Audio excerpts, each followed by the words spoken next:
Жасынан тұрмыстың ауырын көріп, азаптың сойқанын тартқан Күмісжан еңбек құмар пысық келіншек болыпты. Кенжесарға жағу сол ауылдағы әйел біткеннің қолынан келмей жүргенде, сол машақат түйіншекті жас Күмісжан ғана шеше алыпты. Тап жылдырмай Кенжесарының да үй жұмысын тындырып, өз күркесінде тапа түйнақтай үй іспетті ұстапты. Бұл кезде бүтінде бөлек ауыл болып кеткен Құлназар үйіндегі қайнын Айсапаны да есті Күмісжан тартып баурап әкетіпті. Өз күркесіне келтіріп алыпты, бірақ бекер жүрген жетім жын қуып кетеді ғой. Оқыса Нұржанмен бас таласы суыда, молда көбейсе қойдың арам өлуі де мүмкін. Сондықтан бұл ауылға келгеннен кейін оған түйе қайыру міндет тапсырылыпты. Тым аусар болғанымен қорқақта өскен Айсапа басын байлауға тым ерте 12 жасында көнген екен. Сондықтан өте мықты қазыққа байланып қалыпты. Бұл ауылға кірме малай болып жүрген Рахым дейтіннің толық бой жетсе де, дәупірім долылығынан ешбір жігіттің алуға батылы жетпей қойған Гүлжан атты қызына байланыпты. Бекназардың бұны әперудегі көздегені бірінші қалың мал кетпейтін арзан қыз, екінші қаншалық дәуперім болғанымен Кенжесардан асалама, айбатынан ай жасырынған Бекназар тұрғанда моп-момын келін, қайратты күң бола қалмай ма? Әсіресе аусар Айсапаны құлағынан басып тап жылдырмай ұстау үшін Гүлжан табылмайтын келін ғой. Гүлжан қайынатасы ойлаған жерден ақ шығыпты. Айсапа жуасып сала беріпті. Ол уақытында малға шықпай, домбыра шертіп отырып алған кезінде үлкен үйдің әмірі Гүлжанға түседі екен. Өзінен әлдеқайда үлкен келіншек қойсын ба, күйеуін күзеннің айғырынша күркеден шақылдап қуып шығатын болыпты. Шақылдағанға көне қоймағанда, аюдың тырнағына түскендей талай жылмаланған Айсапа ол қуғанда домбырасын ала қашады екен. Сөйтіп қашып шығып, әудем жерге бара өшін өлеңмен алатынды шығарыпты. Домбырам менің қайыңды, білемін Гүлжан жайыңды, төсекке кешке кіргенде құшақтайсың байыңды деп шырқатады екен. Өлеңге қару ретінде адуын келіншек қуып кеп береді екен. Талай жерге шейін қуса да жете алмаған келіншек қайтуға бұрыла бергенде тағы шырқалады екен әлгі өлең. Келіншегі қуаламаса, әнші күйеуі отырып алып шырқамасы бар ма? Айсапа осылай 3-ші я 4-ші рет қуалағанда ғана түйесіне жетіп алып жүріпті. Алда-жалда 5-ші рет қуаланса, батырын күндізгі өлеңнің есесіне түні бойы өңірейтін жазаға ұшырайды екен. Кейде шымшумен, кейде шапалақпен аралас. Енді айтамысың, енді қалжақтаймысың маған деген зейіл үн естіліп қалып жатады екен. Тергеушім тым ерте үйленіп, кексе қатыннан таяқ жеуде жігітке жеңіл қылмыс емес қой. Бұл феодализмнің қара батпағына белтеуден емес, тіпті кеңірдектен батқандық болмай ма? Нұрсапа сол дәуірдегі ауылымыздың ең зор қылмыстысы. Бірақ ол кенже әкесі Байназардың қолында оншалық ауыр жаза көрмепті. Себебі ол үйдегі тергеуші мен соттардың әлсіздігінде болса керек. Уақытында жазалауды білмейтін надан сияқты, және Байназар Балпаңның кенжесі болғандықтан кіші әже сол үйде тұрады екенде, кішкене жетім немересіне қормалдау болыпты. Нұрсапаны Байназардың жалғыз ұлы қуандықпен тең көруді келініне қадағалап бұйырып отырады екен.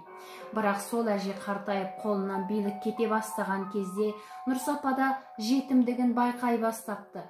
Сонда да құрманның басқада жетімдерінше көз ашпай жатып, қазыққа байлана салмай, ұзынырақ арқандаулы күйінде өскен екен. Нұрсапа енді ғана жігіттікке іліне бергенінде оған ақ патшаның ноқтасы ілініпті.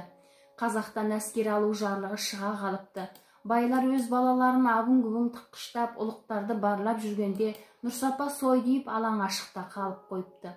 Ақ патшаның қазақ арасындағы жанарлары қорғансыз жетімді қағып әкетпесін бе? Жаппардың сөзімен айтқанда Нұрсапаны Баберкеге әкетіпті. Баберке дегені проверка болса керек. Жабайы да жау қазаққа патша мылтық ұстатсын ба?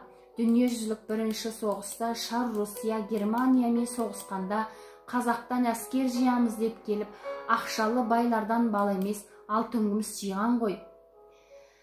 Әскердің есебінен пара бере алмайтын кедей кепшіктен қорғансыз жетімнен толтырған.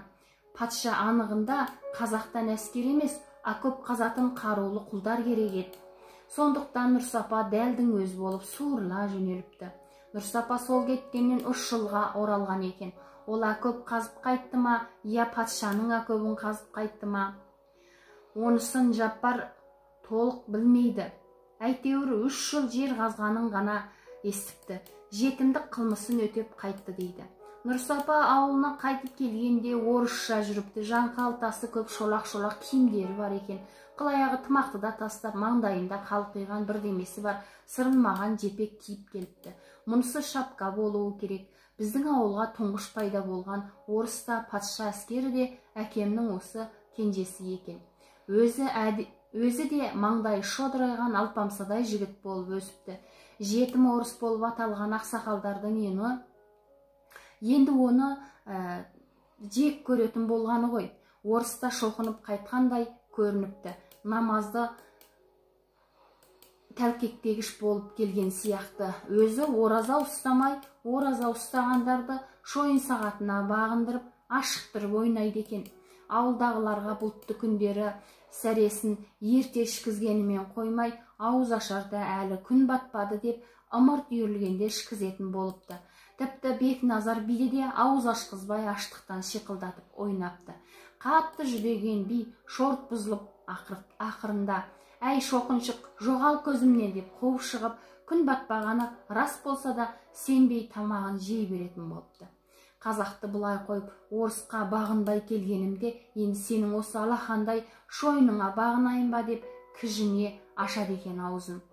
Ақсақалдар жағынан Нұрсапаға тағылған кінәнің тағы бір түрі кішілікті ұмытқандығы екен. Ақсақалдардың кішілік деп білетіні сәлем ғана емес, сәлемді басқа да жай әдет-әдептерді Нұрсапа толық орындайды екен. Оларша кішілік деген сөз топ-тура құлдық. Әдеттегі иба, далаға шығарда үлкендердің кебісін қойып беру, құманын ала шығып дәретке отырған ақсақалдың артында қыдырып қарап тұру, атын әкеп ерттеу, оларды қолтығынан көтеріп аттандыру, келгенде түсіріп алып, атын байлау, ат суығанда шідерлеп қоя беру, тамақта қолына су құю, бұл салттарды кездесе қалғанда Нұрсапада орындай салады екен. Ал құлдық дейтініміз мұндай бүгежектеушілікті әмсе міндетім деп тану, іздеп жүріп, Нұрсапа бұл кішілікті істемейтін болыпты. Ақсақалдарда Құдай берген қол бар, олардың қолдары біздің қолымыздан әлде қайда ұзын да. Ұзара қалғанда тіпті қатты ғой, біз жоқта өздері істей салса несі кетеді дейді екен. Ал ақсақалдар Нұрсападан бұл кішілікті қатты іздейтін болыпты. Бірнеше рет шақырып алып зекіпті де, ондайда не бола қалды дейді екен Нұрсапа. Себебін ұққан соң жаймашуақтап сөйлеп, жақсылап қана шенейтін болыпты. Бұл үй арасындағы ұсақ түйек қылмыс қой, Нұрсападан көп өтпей ірі қылмыста туылыпты. Әскерден қайтқан соң Байназардың қуандығы бір жақсы ат сыйлаған екен.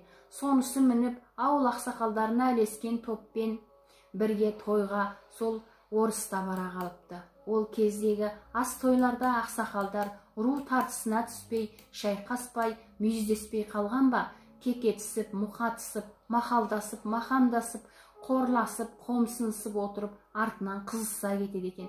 Сөйтіп әрқайсысы өз руының ұранын шақырып кеп қалғанда, тап-тәту ойнап күлісіп отырған азаматтар дөр етіп бөлінісіп, аттарына міне қамшыласып, сойылдасып ала жөнеледі екен. Әлгі жетім орыс төбелес шыққанда ұялмай, қызармай, атын жетелеп, жеке барып отырып алыпты. Қожан атаның шымырбай ұраны әлде қашан шақырылса да желп еткен ол болмапты. Жап жаңа құлынтайда айқасып жүрген жігіттер енді әпсетте айғыр болып шайнасып та тебісіп те жатыр. Қызыл шеке бір-бірін шықпыртып жүр, қамшылар ысқырып, оғжыландай ыршиды ту-талақай. «Әй орыс, аттанғанға шықпасаң атыңды бер» депті. Бір қожан тепсініп келіп, «Мұндай қанішерлікке ат бермеймін» депті жетім орыс. «Әй шоқыншық, қан жоқ па сенде? Қан жоқ болса, қан ішкізейін деп педің?» Алжыған шалдар айқасты деп, тап-тәту дос-достарыммен қырылсайық па? Бет алды жемекпей отыр бұлай, есің дұрыс па? Не бола қалды? Қап сені деп әлгі қожан жерден жерді бір теуіп өзінің жауырынына жүгіріпті. Бірнеше адамды соққыға жығып шер құмардан шығысқан қожандар тобымен ауылына қарай беттегенде Нұрсапа да арттарынан ілесе қалыпты. Әлгі қожан жалт қарапты да жауырын тебініп қалып, алдағы ақсақалды қуып жетіпті. Өзін Бекназарға шағыстырып бара жатқанын сезген Нұрсапа тізгінін тарта беріпті. Бекназар артына жалт бұрылып, «Ей, сен бері келші» депті Нұрсапаға. Нүкең де жалт бұрылып тұра кеп қашыпты. «Қуыңдар анан, ұрып жығып байлап әкеліңдер» деп зыркылдепті шал.